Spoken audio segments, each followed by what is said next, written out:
Israel হবে greater Israel এবং ভারত হবে অখণ্ড ভারত। ইসরায়েলের হাতে ইরানের পতন হলেই একই কৌশলে পাকিস্তানকেও পরাস্ত করার সুযোগ পাবে নয়াদিল্লি।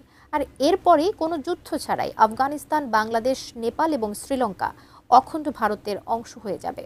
সম্প্রতি নরেন্দ্র মোদীর মন্তব্য করা এমন একটি ভিডিও সামাজিক মাধ্যমে তোলপাড় সৃষ্টি করেছে। তবে ভিডিওটি যাচাই করে এসেছে ভিন্ন চিত্র। বিস্তারিত জানাচ্ছেন আরিফ হাসান। ईरान जैसे आतंकवादी राष्ट्र यदि गिरेंगे तभी भारत को पाकिस्तान को परास्त करने का अवसर मिलेगा। This is a bond of real friendship.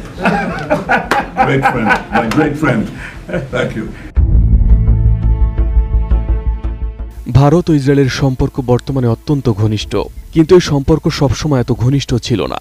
তবে নরেন্দ্র মোদীর শাসনামলে এই সম্পর্ক অত্যন্ত শক্তিশালী হয়েছে। বেড়েছে কৌশলগত সামরিক যোগাযোগ, গড়ে উঠেছে প্রযুক্তি অর্থনৈতিক সহযোগিতা, বদলেছে সম্পর্কের সমীকরণ।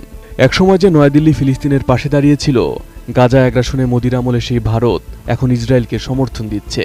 আর ঠিক এই মুহূর্তেই সামাজিক যোগাযোগ মাধ্যমে ভাইরাল হয়েছে নরেন্দ্র মোদীর একটি বক্তব্যের ভিডিও। আর এই ভিডিও ঘিরে তোলপাড় সৃষ্টি হয়েছে নেট দুনিয়ায়। ফেসবুকে নরেন্দ্র মোদীর ওই ভিডিও পোস্ট করে দাবি করা হচ্ছে, গ্রেটার ইসরায়েল এবং অখণ্ড ভারত প্রতিষ্ঠার জন্য আতঙ্কবাদী ইরানের পতন ঘটাতে হবে। मुझसे किसी ने पूछा कि ईरान युद्ध में भारत कहां खड़ा है। भारत के विषय में किसी को कोई संदेह नहीं होना चाहिए कि हम इजराइल के साथ खड़े हैं। इजराइल और भारत का लक्ष्य एक ही है।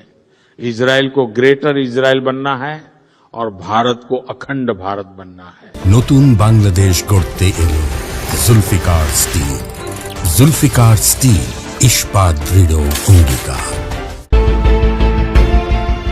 ভিডিওটিতে হিন্দি ভাষায় দেওয়া তার একটি বক্তব্য প্রচার করা হয়। তাকে হিন্দি ভাষায় বলতে দেখা যায়, কেউ আমাকে জিজ্ঞেস করেছিলেন যে ইরান যুদ্ধে ভারত কোথায় দাঁড়িয়ে আছে। ভারতের বিষয়ে কারো কোনো সন্দেহ থাকা উচিত নয় যে আমরা ইসরায়েলের পাশে দাঁড়িয়ে আছি। ইসরায়েল এবং ভারতের লক্ষ্য একটাই, ইসরায়েলকে গ্রেটার ইসরায়েল হতে হবে এবং ভারতকে অখণ্ড ভারত হতে হবে।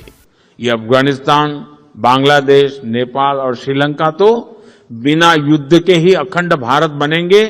हमारा मुख्य लक्ष्य पाकिस्तान है और ईरान के विनाश के बिना ये लक्ष्य वास्तविकता नहीं बन सकता।